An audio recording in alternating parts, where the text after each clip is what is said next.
Shout out to everybody who's rocking with us. This is Big Vern at App Stupid. App like you got some sense. Smash the like and subscribe button. We like it when you do that here. Also, if you want to follow us, you'll see the tickers at the bottom. Follow us on Patreon, Twitch, or even SoundCloud. Wow. If you want to fund the madness directly, hit us up at Cash App, $Vern Dollars. That's $Vern Dollars, DOLLAZ. So we got a couple of things we want to talk about. One is a story revisited when Mark Cuban sold his majority stake in the Dallas Mavericks to the Adelson family and the casino people, and he wanted to be president of basketball operations. And surprise, Dumbo, he may be getting fired from an organization he used to own. Then we'll talk about the dreams coming true for Jacob Sailors. He played in the UFL, and now he's been called up to the New York Giants. So good for him. Good for him. Good to see that he was able to transition and get a look. Also, Miami could be shopping Jimmy Butler, and we'll break that story. Sam Quinn, he had a good piece in the CBS Sports, and the 49ers continue to go low. The soap opera that's played out between Brandon Ayuk and the organization, Yahoo Sports, and Jason Owens. He had a good piece. I got some things I disagree with in the piece, but nonetheless, action-packed show. We'll talk about the Dallas Mavs and where do they go after Luka Donut just completely fell apart. When we come back from a quick 20 from an unofficial sponsor of the show, this is Big Vern at App Stupid. Drop the spot.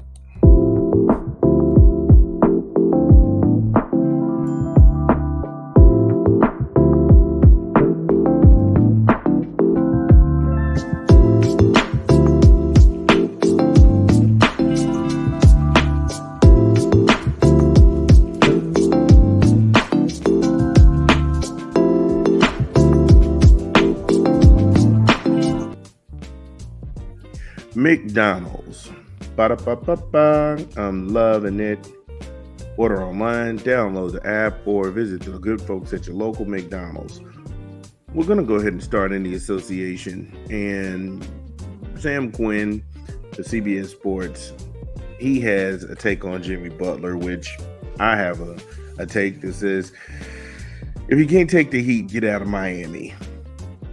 After going to the NBA Finals 2 times with the Heat, Butler is looking for a 2 years max extension this offseason.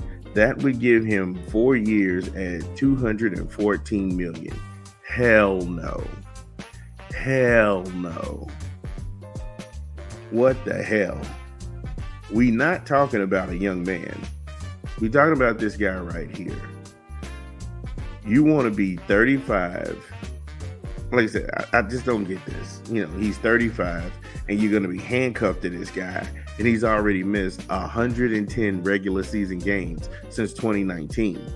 No way in hell. No way in hell. Does that make any sense to anybody? And it doesn't. It doesn't. And guess who else it doesn't make sense to? Pat Riley. And he said as much, and I quote, "That's a big decision on our part to commit those kinds of resources unless you have somebody who's going to be there and be available every single night." End quote.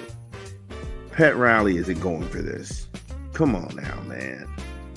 4 years, $214 million for Jimmy Butler? Come on, bro. Stop it. It's nonsense. It's straight buffoonery time. That's a whole lot of words to say, oh, hell no. When pressed, he dropped this kind of gem. And Riley, when he says, we haven't made a decision and don't have to until 2025. So you can see where it's going. But Jimmy Crack Corn, he's not taking the disrespect. And I'll go ahead and tell you why things end up ugly and nasty everywhere he goes once Jimmy decides to burn it all down. We're going to come back from a quick 12 from an unofficial unofficial, what is that? Advertisement. This is Big Bird and App Stupid.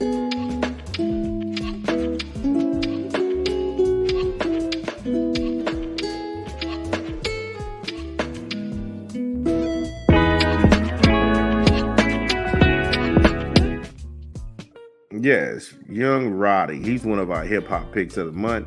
Young Roddy's out right now where you legally cop music, whether it be Apple Music, Google Play, or Spotify. Set Me Free is the LP. Songs that I like listening to it is Golden Child.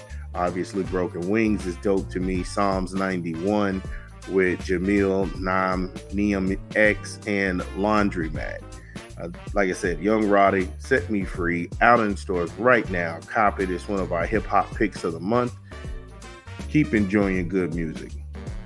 So, Jimmy Butler, when we got back into the story, he's the way that things ended with the T-Wolves, and when he felt like he wasn't going to get the money, he burned that thing down. And what's been dubbed as the most disruptive NBA practice in history, with a messy public trade situation that played out in public. And he did that to Tom Thibodeau. If you can remember back then when Tom Thibodeau was in Chicago, Chicago had Derrick Rose. Then Derrick Rose got hurt. Jimmy Butler was like his Robin to Derrick Rose's Batman. And then when they traded Derrick Rose, Jimmy Butler was there to kind of carry the Bulls, but then for some odd reason, he just gave up on the Bulls. And then he followed Tibbs to Minnesota, and then that thing imploded, and then he goes to Philly, and then that thing didn't work out too well. Then he ends up in Miami. That's how he got there. There was always something with this guy. And that's how I felt. Also, let's put this out there. The old format, the Heat would have not made the playoffs with the new format. And then when I said the old format, is that they would take those top teams at a cutoff of 8 seeds and put them into the NBA tournaments. However, under this new format in these play-in tournaments, they will take at least the 2 bottom teams and have them play their way into the NBA playoffs. And that's why they call it the new format, because if you look at it, Miami wouldn't have made the playoffs out of those 2 years, because they've been in consecutive play-in games. That's not good. Also, it's like, why not build around Bam Adebayo? Because right now, Bam Adebayo was selected to the Olympic team, and he's a younger, durable. He's a piece that you need. You have Tyler Hero. You have what's the kid from Michigan? You have him. I mean, you've got pieces that you can actually value. And if you move Jimmy Butler while he still has value now, then because Miami, they're not going to get a couple of NBA draft picks because of all of the trades that they've been a part of. You can move him and acquire young talent. I mean, right now, NBA free agency is one to keep your eyes on. You don't need a LeBron James, and you don't need to go ahead and create some 4-player trade deal for a guy who's trying to max out. I mean, Spoelstra has always made it to the playoffs with less, and Jimmy got hurt, and they still were able to make the playoffs. Now, the article also pivoted, because that's where Sam Quinn was talking about different suitors for Jimmy Butler. He was talking about places like, I want to say, LA. No, the big 3. There pretty much was no big 3 in the NBA playoffs, and it was refreshing to watch. It was refreshing to watch I would say it's refreshing to watch Jason Tatum and Brown and just have that 1-2 punch and team chemistry and help out. And there is no big 3. That big 3, I mean, they were eliminated first round, and that was Kevin Durant, Bradley Beal, and Booker. That didn't work out. So the big three, I think that whole formula has fallen apart and has proven that it doesn't yield anything. Doesn't yield anything at all. Now you factor in that. Then he was talking about New York. New York, I don't see the Knicks bringing in Jimmy Butler, even though Tom Thibodeau is high on Jimmy Butler. I don't believe that he makes the Knicks better. The Knicks, they all play around Brunson. That is their guy, and I just don't think that that's a good look because they all know their roles. Jim would be looking to be more ball dominant and have the ball in his hands, and that would affect DiVincenzo. That's going to affect when he's healthy, OG Anunoby. That's going to affect Josh Hart.